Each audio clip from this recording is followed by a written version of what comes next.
Alright, welcome back, guys, to another episode. This time a different way. Sorry about other videos not being posted from previous episodes, plus, the one from last week that had to be aired without any video recording. So I want to jump right into, NASCAR 25. I am here with Dylan on Discord. So NASCAR 25 got gameplay. There is hints of Heat 5, but the car control is so much different. And the tracks actually have character in this one. So I'm really hyped about it. A lot of creators is saying that it is worth pre-ordering the game because how good it is. So then we want to tack on to what you saw from gameplay footage. I did not get to see a whole lot of gameplay footage, but the little bit I did get a chance to see from at least Ro Radman. Um, I know he got played a little bit. Um, it looks fantastic. I'm actually really excited for this game. I've actually been really excited for this game for the last year and a half, ever since they first announced it, and I think now that we're finally getting closer to it, it's building up the hype more. I love seeing what the serious amount of work iRacing has put into this game. That you can tell that it wasn't just like some slap on some BS type uh, type of crap that we got from motorsport games with NASCAR 21 Ignition. Yeah, So, the one thing for the game is New Mexico is not going to be in the game because when they started releasing photos of the game and the dev diaries of the process of making the game, they scanned New Mexico 2 days before they announced the release date and the pre-orders and the gameplay footage. So it looks like they are having North Wilkesboro take over the spot for Mexico City. oh, okay. I'm actually okay with that. That's the one thing I didn't get for that. Was that North Wilkesboro was going to take over from Mexico City, which would be cool because I Yeah, mean North Wilkesboro is getting a points race next year anyway, so whoever yeah. won North Wilkesboro I just is think the they next race. did that because when I saw a little bit of uh Owen's video of his gameplay, it's showing full field for the Cup Series. I'm like, okay, I'm guessing North Wilkesboro is just getting Mexico City's points paying race. Mm-hmm. But it does not look like we get to select what lane we want to be in for restarts. Which is a little bit of a bummer, but Yeah, as it's long like, as it's a working game, as long as it's a working game, I'm it's okay. like I'm completely fine with it. I get it that the main priority is to make sure that They they can have a keep solid features in the game. foundation and they could add new features in future games. Right. So Like that's lane choice in NASCAR I'm 26, I know. perfectly fine with that. But Monster Trucks, it does have the choose cone markings on the track, but it just looks like we will not be able to choose lane selection. Alright, now I want to jump over to New Hampshire. I didn't watch any of the race because I was at Erie Seawolves watch party for the championship for AA in the Eastern League. Because the Seals was going for a 3-peat, and as of last night, they failed. Ah, So, the curse of the Kansas City Chiefs had hit Erie. yeah. So, Dylan, I know you only got to see like 80 laps of it, but to me, that's still most of the race, even though it was 100 plus laps. Right. I saw some good, solid racing up towards the front for the last 70 laps or so that I got to see on Sunday. Um, I saw a lot of the Fords basically dominate at New Hampshire, which is very unusual. I'm kind of used to seeing Toyotas dominate in New Hampshire, but now this year it was the Fords. Ryan Blaney dominated. Joey Logano, who sat on the pole, dominated. Hey, at least I was right about Logano not winning that damn race. Basically, yeah. I think he still came out fourth, I believe. He came out somewhere in the top five, I believe. Yeah, because he went from like 2 points below the cut line and put himself 24 points above. Yeah, which is huge. I would not like to see the Logano curse continue, but it is an odd year, so we'll see what happens. Yeah. Freaking even year curse. What the Um, heck? I did see a highlight from the race. Looks like on one of the restarts, Brad Keselowski was trying to force it like 6 wide coming out of turn 2. Which is insane. I'm like, what the heck are you thinking?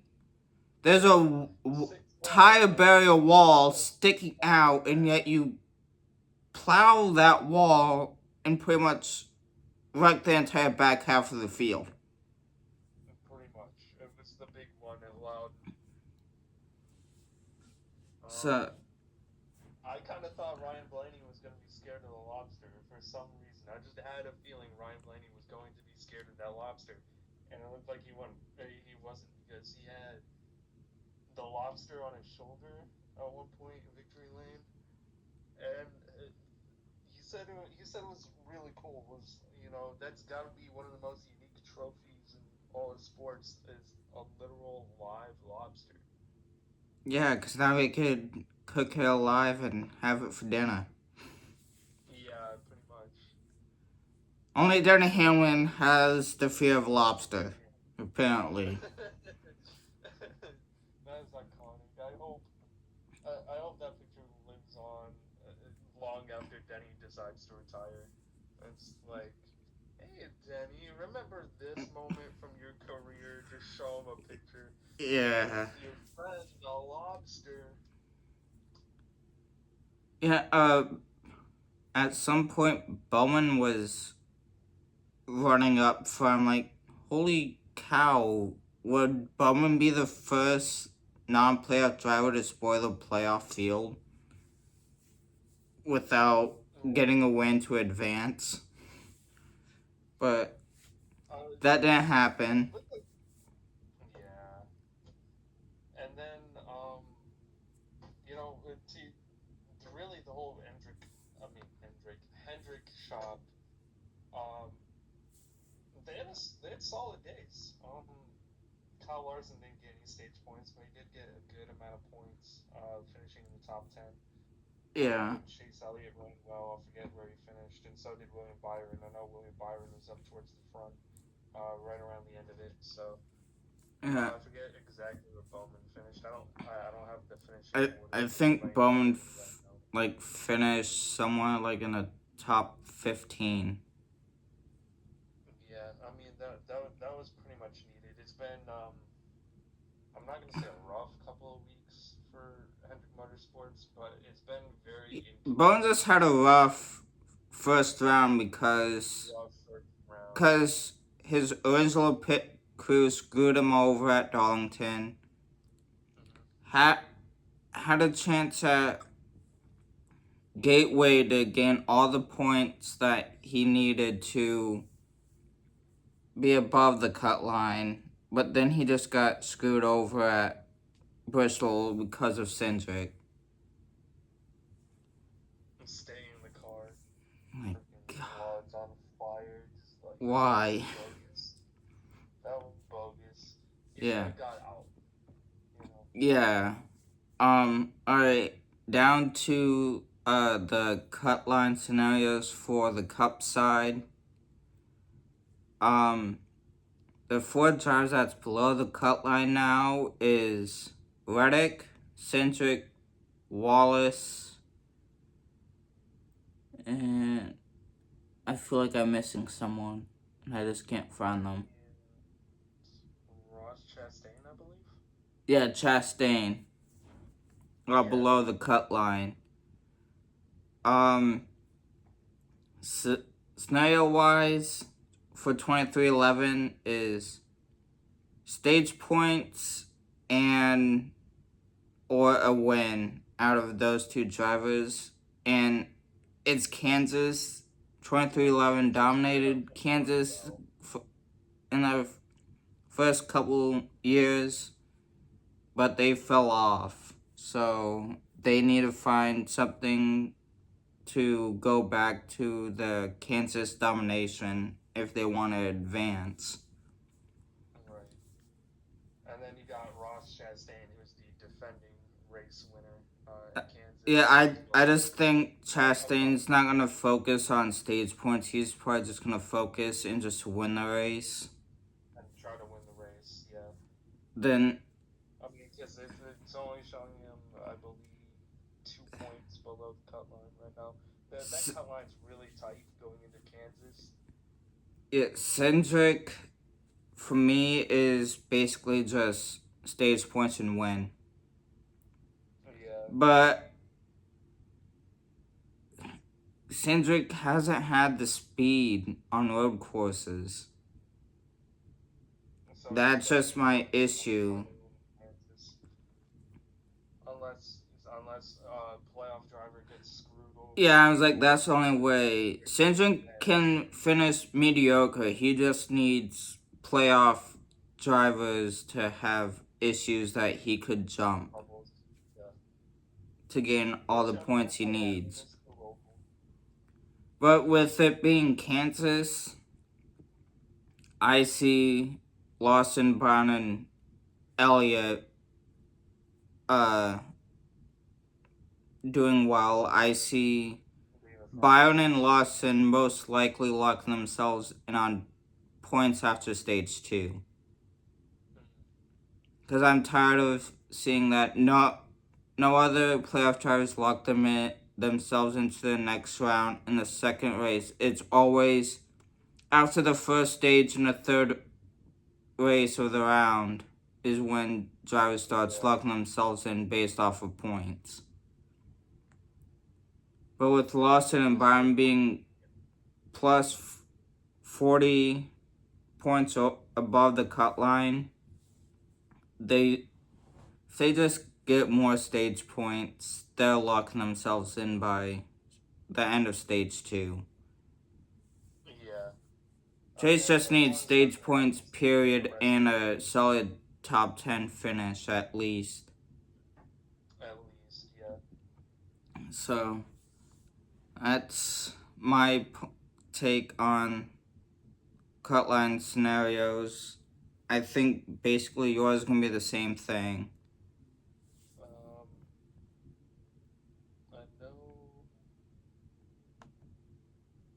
Oh, Tyler Reddick. I mean, I know he's only like 3 points below the cut line right now. No, So. no, I have the updated points. Oh, you have the updated. Yes. Okay. Reddick and Wallace is 23 and 24 points below the cut line. Chastain's 12 points below. and Cindric's 19 points below the cut line.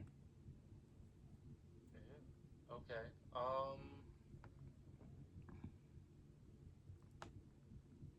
That is interesting. But yeah, I look for usually Tyler Reddick runs well.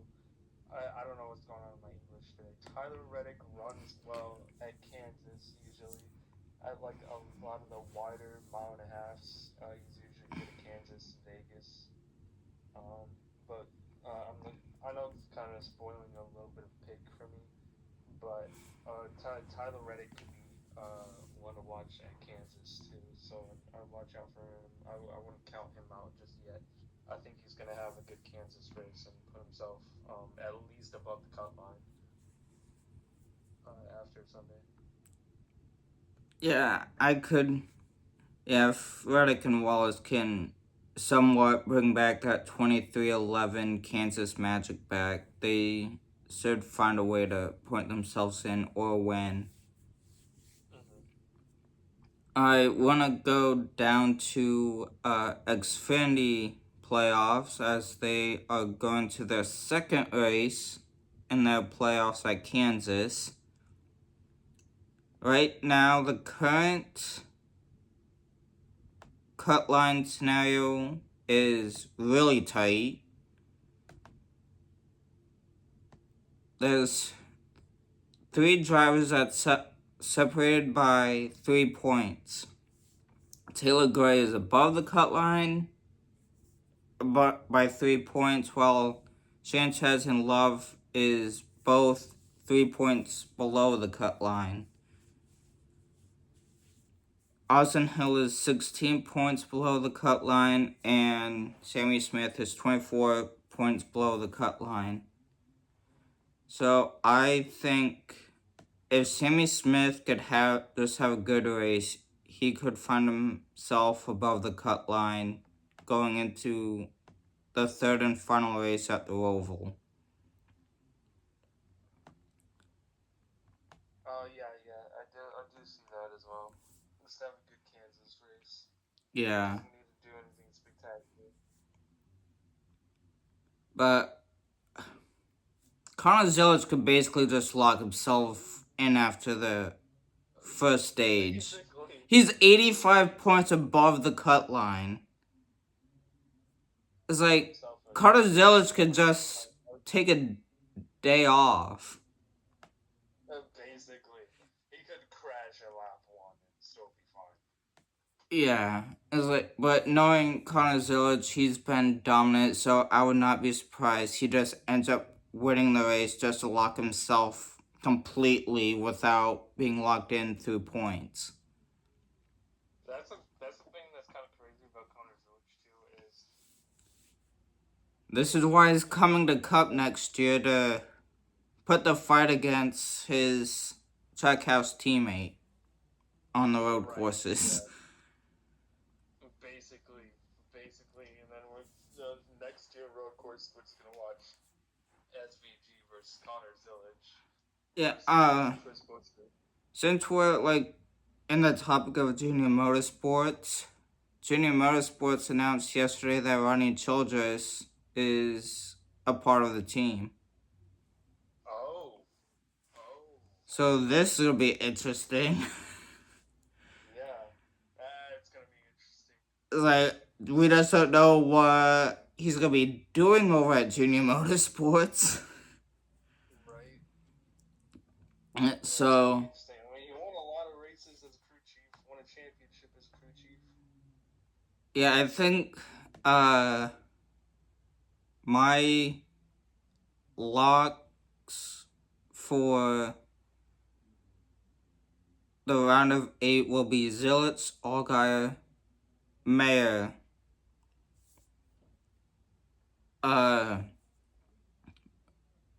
Quapple just needs to continue his strong run, and I could have him locked in on based off of points, because he's been decently good at road courses. He's been close with Connor Zillitz on the road courses too. Harrison Byrne I find struggling in most likely gonna be eliminated. Brandon Jones, Sheldon Creed, pretty much everyone that's like tight on that cut line needs stage points if they want to stay above it.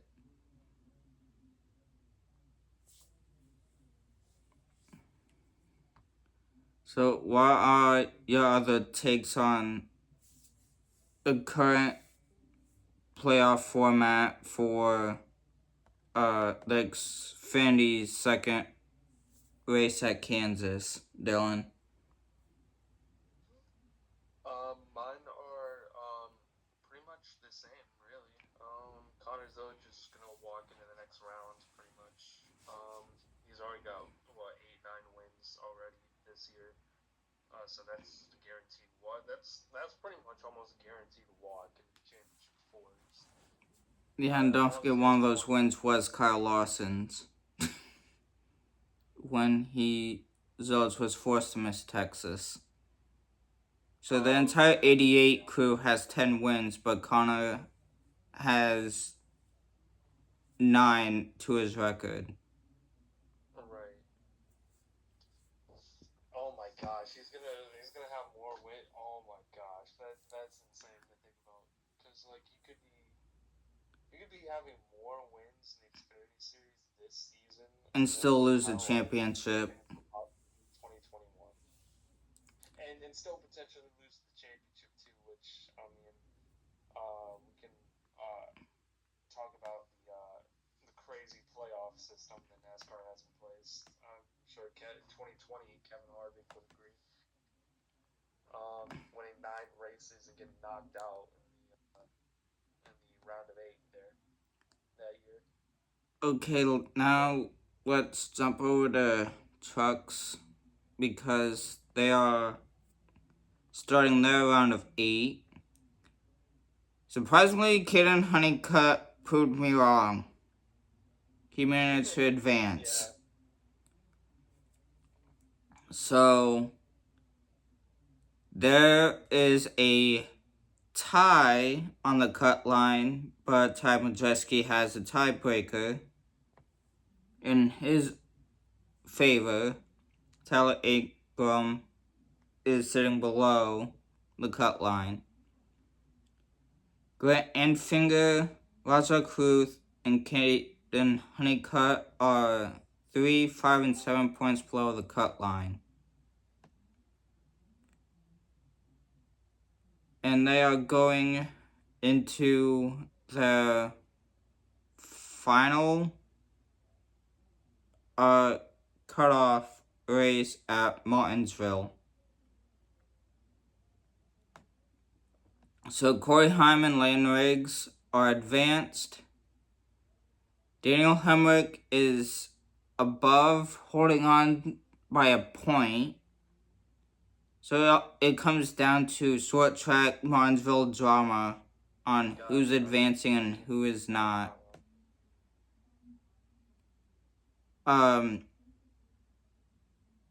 Roger Cruz, I could just see him advancing on points. It just has to take Daniel Hemrick to basically be wrecked out, and the other 3 drivers that's below the cut line with him to get involved and be wrecked out. And Roger Cruz is racing in the Xfinity Series for Hendrick Motorsports at Kansas. So there's that. Yeah, I'm excited for him. Yeah. So, what are your takes on the cut line for the Trucks playoffs and their scenario? I'm looking for. I know this is kind of more of a pick too for Truck Series at least, but I'm looking for uh, the Roger Caruth um, pretty much either win at Kansas or run well enough to put him in a good spot as far as advancing in the next round of the Truck Series playoffs. The That just the trucks are off for a bit. going into because they don't have anything until what? Martinsville, not until almost Halloween. Oh wow. Okay. At least with the truck cutoff, then maybe. Are you saying? Yeah. Um. I think that's how you mind on Kansas and Cruz being in the Xfinity Series. Okay. Shifting gears to Truck Series. We're a little bit behind. Um. At least it's not getting behind on like an H pattern shifter, but um. For the Truck Series, I think Aiden Honeycutt might play spoiler again, but there's probably more of a chance that he'll probably get knocked out um, in this round at least. But I would also move down maybe Jesse Love, maybe. Who else? You're on Xfinity.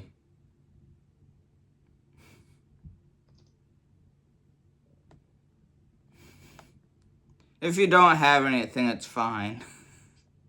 Yeah, I mean, I don't really have anything for the Truck Series really right now. Alright, then we could The just... Truck Series doesn't really race every week.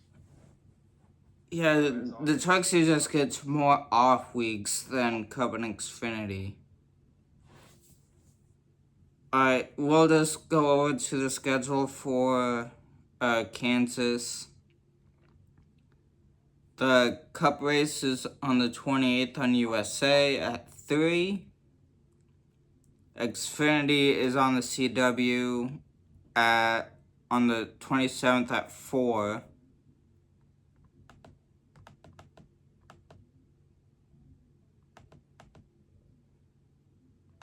Wait, the Trucks is racing. They have the Roval on October 3rd at 3:30 on FS1. You put out big time, at least for me.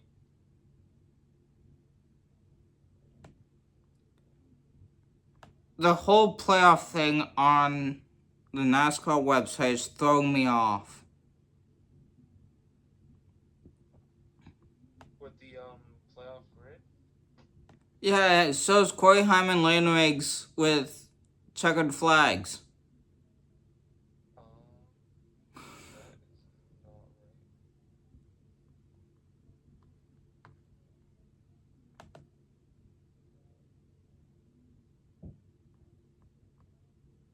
not right. Hi, Reef. Yeah, it's screaming the same thing. What the heck?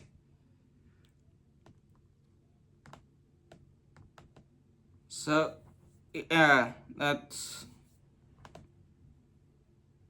basically it for race day coverage.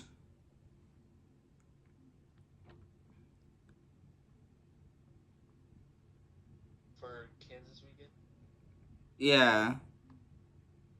And then it's on Trucks being at the Charlotte Roval on October 3rd. I'm like, what the heck? Right.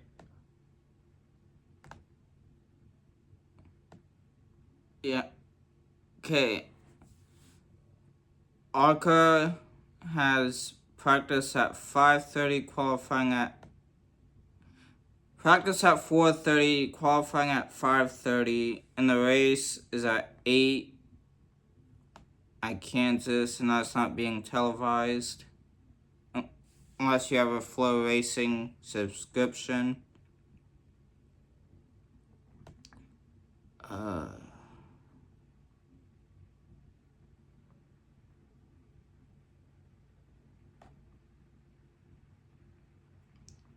we already know race day for Xfinity and Cup. Xfinity practice is at 10:30 in the morning on the CW app, along with qualifying at 11:35. No one cares about press pass.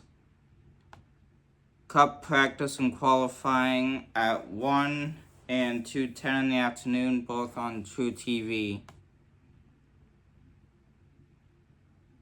Then Xfinity race on the CW at 4 Saturday. Then it says Cup racing Sunday at 3 on the USA channel with onboard cameras on HBO Max and radio coverage being on MRN and SiriusXM. So with picks, I'll go with Kyle Larson to win the Cup race at Kansas. Good pick. And for Xfinity, I am clearly going for Connor Zillage. I just think, even though he can take a day off, not gather stage points, and still lock himself in within one race. Yeah, pretty much. But I mean, as long as he doesn't, as long as he doesn't wreck out and then have a bad Charlotte Roval, yeah. he'll be fine. So those are my picks for Kansas. Don't need to worry about trucks because they don't race this week. Right. Oh, excuse me. Oh, really gas. But my picks for this weekend, at least on the Cup side, I mean, it's hard to bet against Kyle Larson in Kansas, unless he gets swept up in an instant or something, or pushes it too hard.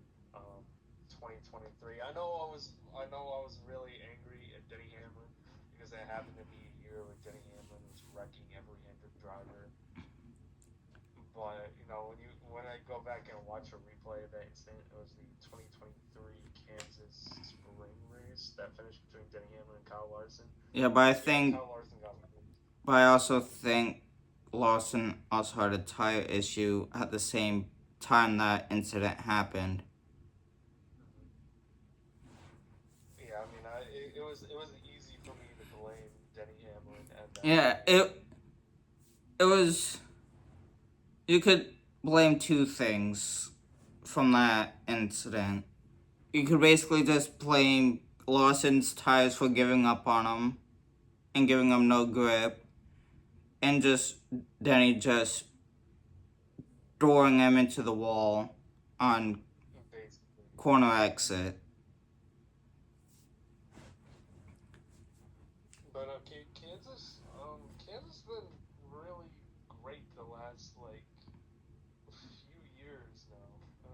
I used to have Kansas as like a sleeper track, but now Kansas is easily like one of the best tracks. The product there has been absolutely amazing. I would still consider Kansas being a sleeper track because you never know if you have a non-playoff driver that ends up being a sleeper pick to upset the playoff field. Maybe Alex Bowman. So Bowman likes Kansas. He almost He likes won it. Then Brad had to say, nope, gotta wait another week. basically, yeah. Oh, yeah, I mean, Alex Bowman would be a good, I guess, underdog for Kansas. Yeah. On Cup. And then on the Xfinity side,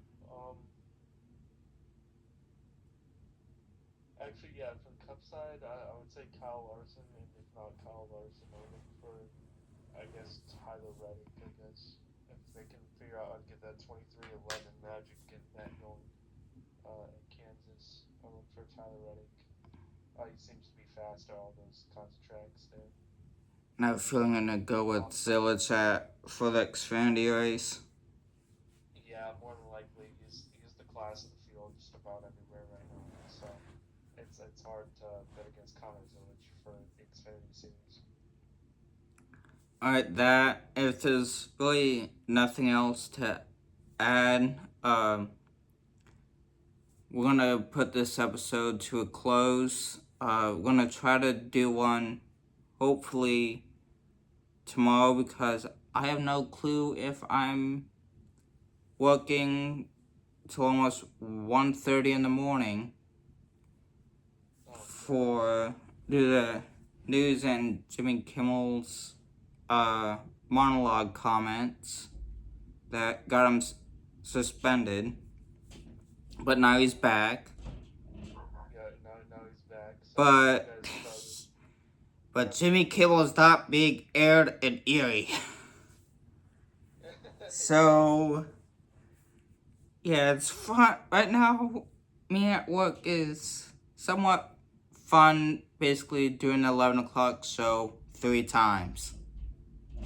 Oh wow, yeah, pretty much. So it's basically the same stories you're hearing, basically like 6 times a day.